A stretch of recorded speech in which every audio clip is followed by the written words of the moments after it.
दोस्तों मेरा नाम अभिषेक है। आज 31 मई 2022 है और आज के ही दिन माह अप्रैल 2022 का महंगाई भत्ता कितना बढ़ गया है या फिर वो आंकड़ा जिसके अनुसार महंगाई भत्ता तय होता है कितना बढ़ गया है, ये आंकड़ा आने वाला था। तो बाद में अच्छी खबर है कि आंकड़ा आ चुका है और ये जो आंकड़ा है तो ये महंगाई जिस कदर से बढ़ी है उसको रियलिटी प्रदान करता है, उस हिसाब से इसका रिफ्लेक्शन कराता है कि 1.7 पॉइंट्स या फिर 1.7 अगर आप परसेंटेज बोलें तो आपका डीएनएस अलाउंसेस या महंगाई भत्ता सिर्फ और सिर्फ अप्रैल माह में बढ़ गया है। तो आप अगर कुछ आंकड़े देखें तो सिर्फ हाउसिंग के अलावा जितना भी है, फूड बेवरेजेस है, इन स्टॉक स्कैन्स हैं, एंड इसके अलावा जितने और हैं, फ्यूल प्राइसेस है, कमोडिटीज़ है, सभी की कीमतें बढ़ी हैं, सबकी कीमतें बढ़ी हैं। तो बात यही है कि जो अप्रैल में आपने महंगाई देखा है उसका साकार जो रूप है वो इस रूप में आया है कि आपका जो डीएनएस अलाउंसेस है उसमें बहुत बड़ा इजाफा होगा, 1.7 पॉइंट्स का होगा। देखिएगा जनवरी में क्या हुआ था कि 0.3 पॉइंट्स या परसेंटेज आप बोल सकते हैं कि डीएनएस अलाउंसेस का जो आंकड़ा है वो कम हुआ था। फरवरी में भी डिक्रीज हो गया था कि मतलब महंगाई कम हो रही है, कुछ ऐसा।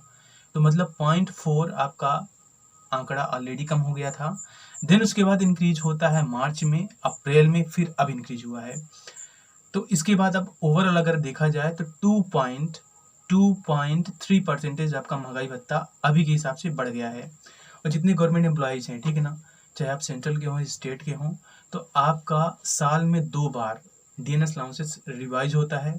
सेंट्रल गवर्नमेंट टाइमली कर रही है, कितनी सारी स्टेट गवर्नमेंट्स हैं सभी टाइमली कर रही हैं, लेकिन कुछ स्टेट्स लाइक मध्य प्रदेश के यहाँ महंगाई सबसे ज़्यादा फेस कर रहे हैं। जो 88 बिग सिटीज़ आप देखते हैं जहाँ से सिंपल डेटा लिया जाता है, वहाँ पे असल में महंगाई कुछ शहरों में बहुत कम होती है, जहाँ जिस हिसाब से उनको इन्फ्लेशन रेट का डीएनएस अलाउंसेस प्रोवाइड होता है। लेकिन हम मध्य प्रदेश में ज़्यादा महंगाई फेस करने के बाद भी कहीं ना कहीं डीएनएस अलाउंसेस नहीं पा रहे हैं। लाइक अभी हम 31% पा रहे हैं और जो हमारा बकाया का एरियर्स वगैरह है डीए का वो नहीं मिला है, या फिर जो 34% होना चाहिए या फिर 31% या फिर जो भी परसेंट होना चाहिए तो उस डेट के हिसाब से नहीं मिला है, जिस डेट के हिसाब से हमारे पास डेटा आ गए हैं या फिर सेंट्रल गवर्नमेंट ने कर दिया है। तो ये बहुत बड़ी अपडेट है, बहुत बड़ी न्यूज़ है और ये काफ़ी अच्छी अपडेट है कि अगर आंकड़े बोलते हैं कि आपका डीएनएस अलाउंसेस ज़्यादा बढ़ेगा या फिर जो इंडेक्स है CPIW का वो अगर बढ़ा है तो काफ़ी अच्छी बात है कि कहीं ना कहीं जो आंकड़े हैं वो रियलिटी को रिफ्लेक्ट करा रहे हैं कि महंगाई किस कदर से बढ़ रही है।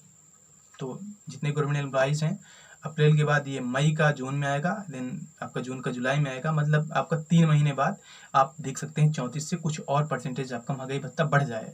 अगर मान लीजिए कि आए दिन ये नील रहता है, 0 रहता है, कुछ भी महंगाई न बढ़ती है न घटती है, तो आप 2.3% या 2% महंगाई भत्ता आप फिर से ऐड कर लीजिएगा कि जुलाई से आपका फिर से मिलना स्टार्ट हो जाएगा। दोस्तों ऐसे किसी भी अपडेट्स के हमारे साथ बनिएगा। धन्यवाद।